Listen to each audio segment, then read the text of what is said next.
Hi, Shira7. Okay, so I just finished the first video for Frequencies Raising Atlantis. So this is like part 2.5 because I just did another video and I had something to add to it. So this is it. This is more from the male perspective. And for your information, I did ask a male. Okay, so it's not just something I'm making up. I asked like a couple of guys and a few questions that would also, help in this topic. Okay, so I've already done in the first video how women recognize their higher selves and lower selves and why they wear the makeup, and if they wear too much stuff on them, they're not going to recognize who they are in other dimensions, blah, blah, blah, blah, blah. So now I'm going to discuss how the men see themselves, recognize themselves, and what they do to be able to continue to recognize themselves in other realities and dimensions and the things that they're attracted to for spiritual reasons. Okay. First things first. Okay. And I asked a male if this was the only way I could put it to where he could understand, because he's not as spiritually enlightened. I said, if you were to look for yourself online on Google, but you could not type in your name, how would you search for yourself? And this is a very good question, because this is how it happens. Like, this is how you find yourself. You have to have things that you can relate to, keywords, key references, images, certain things. So that male said, in this order, he said race, sex, job or career, and then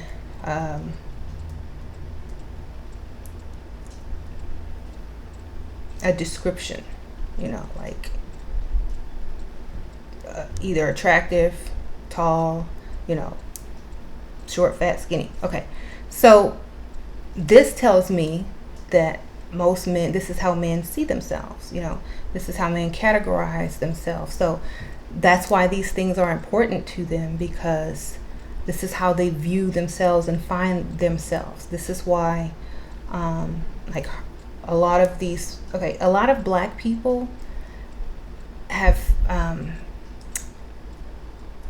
recognized who they are in this era, and they don't say anything because if y'all have seen that Kanye West video interview where he's saying, why did I say I am a god? And who does he think he is? And then he says, well, should I have said that I'm a nigga? Does that fit me better? Basically what he was saying is, a lot of people can say that they are this and they are that, and no one questions them. Like Hermes says that he was the incarnation of Thoth, and then continued his work.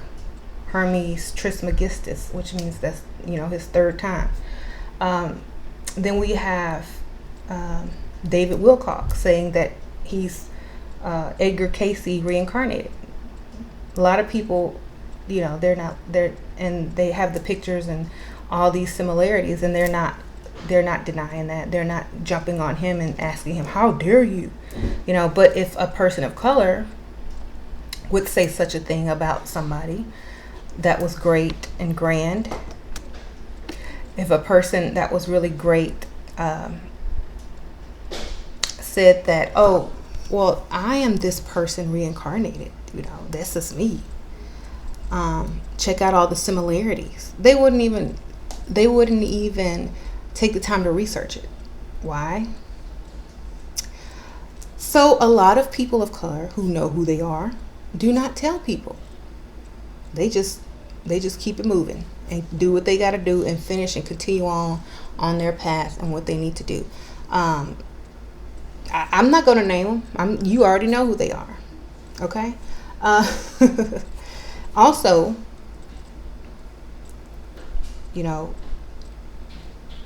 a lot of these men come back and do the same jobs and careers over and over and over again. They have the same skills they were born with. You know, a lot of men come back as the same race because this is how they view themselves. And if you ask women, it's different, in different order. They recognize self. A lot of them recognize the sex first before the race. I don't know. It just depends, I guess. But okay, so this is how men recognize themselves: race, sex, career, job, and then a description of themselves. So that's how they dress themselves. That's how they have to look. You know, they don't, like, if you see a lot of men, they don't try to emulate or dress like another race, that they, you know, on purpose. If they've been robbed of their culture, you know, they have no really reference, but they will still try to stay within the subculture that they have created. So like hip hop style. So you find that they stay in that style. They don't try to copy, you know, this racist style or this racist style. They stay and they create their own style and, you know, take from other, you know, their ancient cultures and bring it into this culture. Then they keep it masculine. Okay. They're trying to deter a lot of masculine dressing. And this can go either way. You know, the men with the skirt deal, they're trying to say, well, that's how the ancestors dress, and yeah, you can recognize yourself if you were one of the ancestors who wore the sarongs and the skirts like the ancient Egyptians and the tribes in Africa. But then you have to be careful, because there's a fine line, because just one color change, one tweak in the cut of the garment, the fabric of the garment can change it into a woman's skirt. So you have to be careful. A lot of times, like, it's very slick at how they sneak it on in. So you have to know the difference. That means you have to know yourself and who you really are. Like, very, very sneaky. Okay. So we've gotten race. Now we've gotten sex. You got, you know, the masculine style. Then there is career. What do you choose to do? Why do you think that they keep a lot of people from getting jobs or going to college or succeeding in life to get to the career path? Because you won't recognize yourself. And you will accept this as who you are. I don't have a career. I don't have an education. I don't have a job. So when your other self, your higher self, your other dimensional self comes to look for you, they're not going to recognize you, because you have accepted the fact, you know, oh my gosh, you know, there's no career for me. There's no job for me. So I'm going to go out and do something and earn money a different way, you know, maybe an illegal way, or maybe I'm just, you know, going to live off of somebody and da da da. See, men recognize themselves through their talents and through their career. So if you're not doing anything, if you're not creating anything, if you're not building anything to leave behind, to remember yourself, that is a problem. That's why a lot of men are stuck. You know, they recognize themselves through their legacy and what they leave behind in the world. You know, think about all the men who have statues after them. Think about all the men who are in history. They left a print, an imprint of their accomplishments in this world. You know, if their higher selves or lower selves come back to glimpse on an era, they can see themselves in that era. They are immortal. Now, if you want to be immortalized, you have to be your highest self. You cannot settle for the frequency that is being forced upon you. You don't accept it. You know, what do you do when you're turning the radio station or flipping through the channels and you hear a song you don't like and it's staticky? What do? you turn the frequency, you turn the station onto a good song that you recognize probably, right? Some people are like, you know what? This station has been on this station long, and if I change it, what if the song, the song I like is not on? Change the station, change the frequency. Don't stay there, because you won't recognize yourself. That's why a lot of people walk around lost. They're like, I don't know who I am. I'm searching for who I am. I'm searching for who I am. I'm trying to find me. That's because on purpose, you were sent into a desert, like in the Bible, for 40 years to roam, looking for the promised land. That is another metaphor. That's another metaphor. If you can't find your way, then it's because you don't know who you are or where you're going. A lot of people started doing this, Ancestry.com, and seeing who their relatives were, and but sadly, a lot of Black people can't do that because their legacy stops around slavery time. So we have to actually buy a $299 DNA test to get tested, send it off for like 6 to 8 weeks, wait for it to come back, and then get not even our ancestor, but the tribe that we probably came from in Africa, or wherever you come from. We don't get the career choice that these ancestors had. We don't get, if they were king or queen. We don't get if they were inventors or blah, blah, blah, blah, blah, right? We don't get none of that. So we as a people have to be able to recognize ourselves, especially the men. Because in other dimensions and other times and frequencies, the men are the ones that are carved in stone a lot. The men are the ones that leave behind these huge legacies that, changed a lot of things, And if you can't see yourself as one of those great people because you are stuck in the frequency of where somebody left you, then it's going to be hard. So, like I said, Obama can do that because he looks just like Akhenaten. He can go back to Egypt and look at himself. All the statues that they have erected of all these honorable heroes, martyrs, and whatnot. They can go back and look and remember what they were and the career that they did and what they chose to represent in life. But will you be able to do that? I mean, you don't have to do something great, but will you have a title, a career, a specialty, an art, something that you created besides, offspring? Will you have something that will make you immortal? Anyway, this is going on long, so I'm gonna like touch on one more thing.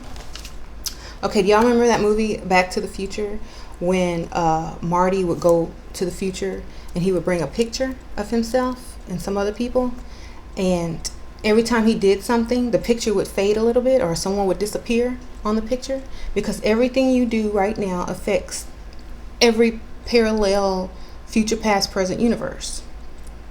So if I'm feeling happy, if I'm feeling sad, that's going to affect everything. Okay.